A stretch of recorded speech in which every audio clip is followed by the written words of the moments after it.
Hello everyone, Fuzz here, and today I thought we'd take a quick look at the recent teaser trailer that Blizzard put out for Diablo 3.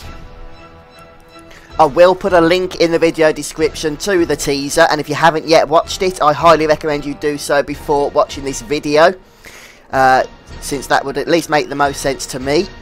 And there may be some spoilers in this video lore-wise, so just be prepared for them. If you've got no interest whatsoever in Diablo lore, then you can probably bugger off now. This probably won't interest you at all. Most of the opinions here are going to be my own, or from other people that have spoken in the comments for the trailer or across forums and stuff on the internet. But nothing is set in fact, so please feel free to disagree, agree, whatever you want to do, just don't be a dick about it. Respect other people's opinions at least, even if they're not the same as yours. And what I've done is taken a few screen captures from the recent trailer, which, although it was only 30 seconds long, crammed a second or a split second from different cinematics which we haven't yet seen into it. And I've taken a few screen captures of those cinematics so we can have a look at them, since there is some new information there which some of us or some of you had already guessed was there, but well, we can have a look anyway. Okay, so Imperius, the Archangel of Valor, which is who you can see here in this picture, and Tyrael, the Archangel of Justice, both make an appearance along with Diablo in the new teaser. We can see Imperius, who is basically the leader of the Angerus Council, which is the council that houses the Archangels. And we see him summoning his spear, or what looks like summoning his spear. Maybe he's just pulling it out of the ground. It looks like he's in the high heavens, although it could be somewhere on Sanctuary.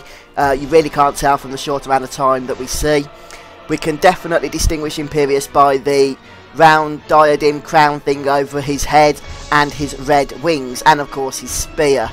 Those are all the signature trademarks of who this Archangel is, and yes, that's definitely Imperius there, as many of you have guessed in the comment section. There's simply no doubt about that.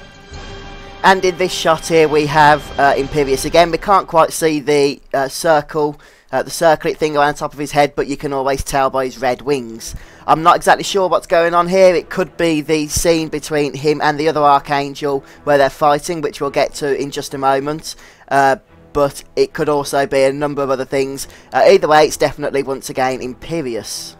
And I believe this image is taken from the same cinematic, which basically shows Imperius fighting with what we can only assume to be Tyrael. Now, this is definitely drawn up a lot of controversy in the comments, and we don't really know what's going on here. We know from the Book of Cain, and I'm not actually going to read it to you since I don't want the video taken down for copyright reasons, but we know from the Book of Cain that Tyrael and Imperius have had their fair share of internal conflicts within the high heavens. And basically the Book of Cain tells us that although Imperius is a powerful angel and detests the demons of the burning hells, he also has his own pride, and that brings him into conflict with Tyrael. Few people have suggested, I've read in the comments, that Imperius is actually fighting Tyrael here, the Archangel of Fate, as opposed to Tyrael. They do look similar, but I have studied the images. I know that's pretty nerdy, but I do want to try and give you as much accurate information as I can. I have looked at the images, and I'm 99.9% sure that it is Tyrael, based on the fact of the conflict that the Book of Cain hints at between these two Archangels. And you can't really tell in this shot, but in some of the other shots, the armour that the other Archangel's wearing is definitely, I would say, that of Tyrael, rather than Tyrael, who appears to have more a robe-like type armour from the waist down, which doesn't seem to be the case here. So yeah, I am 99% sure that this is Tyrael. As to the Archangel here, who has being the one to turn to the dark side, which is what we can presume since they are fighting each other, of course. In my opinion, it has to be Imperius, not Tyrael, since, as I mentioned, he has his pride problem and whatnot. And also, if we look at the next screenshot, we can see even more evidence of that. Here we can see Imperius and Diablo together. There's a good clear look at Diablo for those who wanted to see how he's going to look in Diablo 3. Or Diablo, sorry, for my American audience. Diablo if you're not American.